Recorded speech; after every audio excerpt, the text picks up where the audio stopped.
Dentro do plano do grande conflito entre Cristo e Satanás, existem diversas batalhas.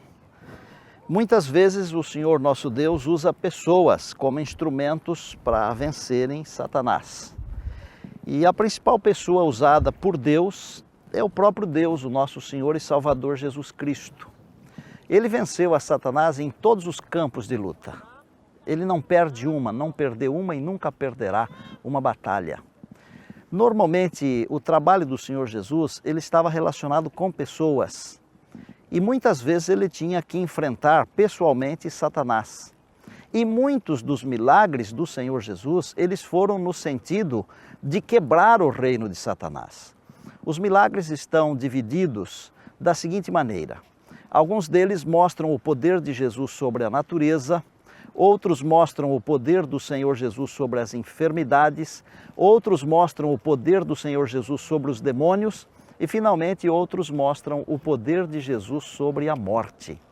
E eu tenho aqui comigo a Bíblia e no capítulo 8 do Evangelho segundo Lucas, nós encontramos milagres que representam estas 4 classes, onde nós podemos analisar com calma e descobrir como é que Jesus demonstrou o seu poder para vencer Satanás. Eu vou comentar primeiro um milagre de Jesus sobre a natureza, que aconteceu aqui neste mar, o Mar da Galileia. Eu vou abrir a Bíblia então em Lucas, no capítulo 8, e nos versos de 22 até 25, nós encontramos o Senhor Jesus acalmando a tempestade. Eu quero ler para você apenas um verso. É o verso de número 24. Jesus estava com tranquilidade, descansando na popa do barco, e ele então foi acordado. Chegando-se a ele, despertaram-no, dizendo: Mestre, mestre, estamos perecendo. Despertando-se Jesus, repreendeu o vento e a fúria da água. Tudo cessou e veio a bonança. O poder de Jesus sobre as forças da natureza é uma coisa impressionante. O Mar da Galileia está num lugar propenso a tempestades. Existe aqui nesta região o que eles chamam de fenda sírio-africana.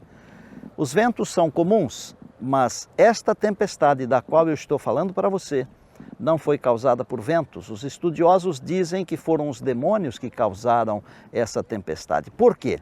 Porque Jesus estava atravessando o mar para ir do outro lado exatamente para curar um endemoniado, em Gadara. E na Bíblia, a partir do verso de número 26 até o 39, nós encontramos esta história e eu vou ler um verso para você do momento quando o Senhor Jesus estava curando esse endemoniado.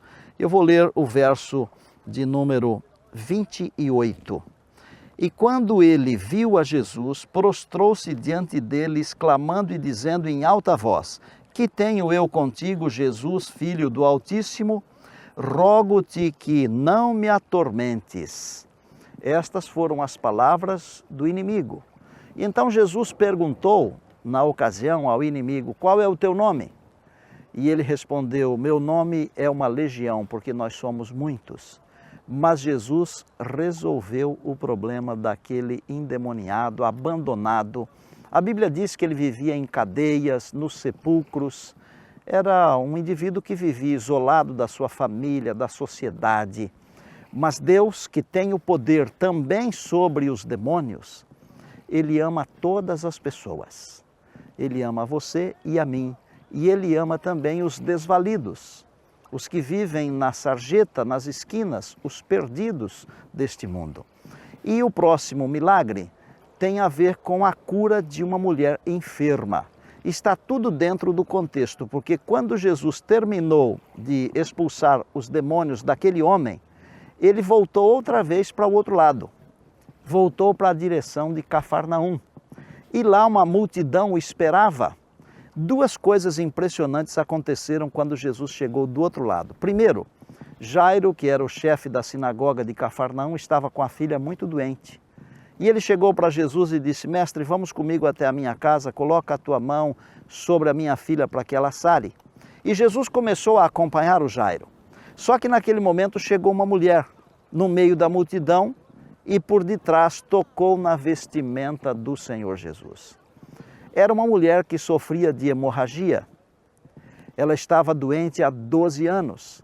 E quando ela tocou na veste do Senhor Jesus, o Senhor Jesus sentiu que dele saiu poder, ele parou e disse: quem me tocou? Mas era quase impossível detectar quem havia tocado nas suas vestes, a multidão era muito grande.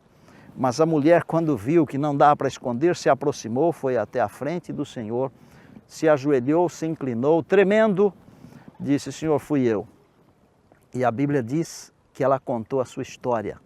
Era uma mulher que, primeiro, não conhecia Jesus, apenas tinha ouvido falar da sua fama, do seu poder. Era uma mulher rica porque havia gastado tudo quanto possuía e não tinha conseguido nada, mas era uma mulher de muita fé.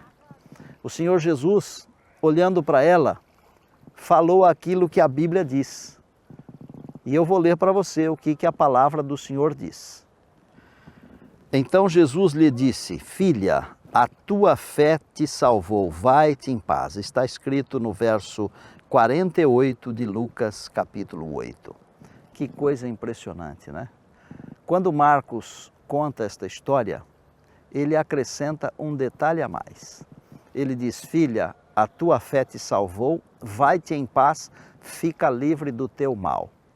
Mas você quer coisa melhor do que Deus aparecer na sua frente e chamar você de filho, filha, e ainda dizer: fique em paz, fica livre do teu mal. Nós precisamos de paz cada dia, todos os dias. E nós precisamos também ficar livres dos nossos males, dos males que nos atormentam. E aquela mulher voltou para sua casa feliz. Mas a história não termina aí, porque antes, você se lembra? Jairo havia pedido para Jesus ir com ele, porque a filha estava morrendo. E então, depois que Jesus curou esta mulher, porque Jesus tem poder também sobre as enfermidades, ele começou a acompanhar Jairo, quando de repente os seus empregados vêm e dizem: olha, não precisa mais incomodar o mestre, porque a menina morreu. E Jesus disse: ela não morreu, vamos lá. E Jesus foi seguindo. E a palavra de Deus diz que quando ele chegou lá, as pessoas começaram a rir, porque ele falou que a menina estava dormindo, porque todos viram que ela estava morta. Mas a palavra de Deus nos diz que o Senhor Jesus ressuscitou aquela menina. E eu vou ler o verso bíblico para você, que está aqui em Lucas, capítulo 8. O texto diz a partir do verso 52, e todos choravam e a pranteavam. Mas ele disse: não choreis, ela não está morta, mas dorme. E riram-se dele, porque sabiam que ela estava morta. Entretanto, ele, tomando-a pela mão, disse-lhe, em voz bem alta: menina, levanta-te. Voltou-lhe o espírito. Ela imediatamente se levantou, e ele mandou que lhe dessem de comer. Que coisa impressionante é o poder de Jesus, não é? É o poder também sobre a sepultura. Ele tem também o poder sobre a morte. Não só sobre a natureza, sobre as enfermidades, sobre os demônios, mas até sobre a sepultura. Eu amo esse Jesus. É impressionante como ele resolve todos os problemas. Por isso, quando a Bíblia diz que aquele que está em Jesus, porque ele é a ressurreição e a vida, ainda que morra, viverá, isso traz uma alegria muito grande ao meu coração, porque pode ser que um dia a morte me encontre. Mas se ela me encontrar, eu tenho a certeza da ressurreição em Jesus, porque ele é o Deus da ressurreição. Agora pensa aqui comigo, no grande conflito, dentro desse aspecto de vitória em vitória até a vitória final. Não é bom demais ter do lado um Deus como o nosso Senhor e Salvador Jesus Cristo? Não importa o problema, o tipo de problema, a dificuldade, o tipo da dificuldade, ele sempre tem uma solução. Ele quer fazer de você um vencedor. Ele venceu Satanás em todos os aspectos, em todos os sentidos, em todas as tentações. Ele quer oferecer a você a vitória que é dele para ser a sua vitória. Na grande batalha da vida, no grande conflito da vida, no grande conflito cósmico, Deus não quer que você seja um derrotado, uma derrotada. Ele quer que você seja um vencedor. Segure na mão de Jesus. E de vitória em vitória, você também irá até a vitória final.